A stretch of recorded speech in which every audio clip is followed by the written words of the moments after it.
ਬਾਬਾ ਸਾਹਿਬ ਵੀ ਅੱਜ ਮੱਛੀਆਂ ਫੜ ਰਹੇ ਨੇ ਤੇ ਬਲਾਲ ਹਾਦਰ ਸਾਹਿਬ ਵੀ ਲੱਗੇ। ਆਹੋ ਜੀ ਹੈ ਬਗੈਰ ਮੱਛੀਆਂ ਤੋਂ ਅਸੀਂ ਰਹਿ ਨਹੀਂ ਬਾਬਾ ਜੀ ਤੁਸੀਂ ਡੰਬਰਾ ਵਾਹੋ ਤੁਹਾਨੂੰ ਕਿਹੜਾ ਡੰਬਰਾ ਫੜਿਆ ਜੇ ਵੀ ਸਾਨੂੰ ਡੰਬਰਾ ਆ ਵਿਖਾਓ। ਵੇਖੋ ਜੀ ਵਿਖਾਲ ਦੇਣਾ ਆ ਡੰਬਰਾ ਵਿਖਾ ਯਾਰ। ਲੋ ਜੀ ਮੁੰਡਾ ਤੁਹਾਨੂੰ ਡੰਬਰਾ ਵਿਖਾਣ ਲੱਗਾ ਛਾਪਰ ਦੇ ਵਿੱਚ ਪਾਇਆ। ਆ ਬਲਾਲ ਹਾਦਰ ਸਾਹਿਬ ਲੱਗੇ ਜੇ ਮੱਛੀਆਂ ਫੜਨ। ਮੱਛੀਆਂ ਫੜ ਇਹ ਆ ਵੇਖੋ ਡੰਬਰਾ। ਆ ਜੀ ਡਮਰਾ ਵੇਖੋ ਡਮਰਾ ਵੇਖੋ ਆ ਜੇ ਭਾਈ ਮੁੰਡੇ ਨੇ ਡੰਬਰਾ ਫੜਿਆ ਜੇ ਚੈੱਕ ਕਰੋ ਮੁੰਡਾ ਸੋਇਆ ਕੈਸਾ ਡੰਬਰਾ। ਇਹ ਬਾਬਾ ਜੀ ਹੋਰਾਂ ਨੇ ਲਾਈ ਸੀ ਕੁੰਡੀ ਤੇ ਉਹ ਚ ਡੰਬਰਾ ਆਇਆ। ਉਹ ਮੱਛੀ ਇੱਕ ਹੋਰ ਆ ਗਈ।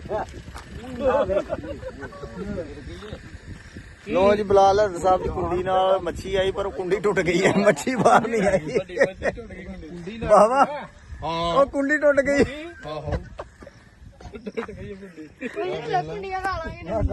ਕੁੰਡੀ ਟੁੱਟ ਗਈ।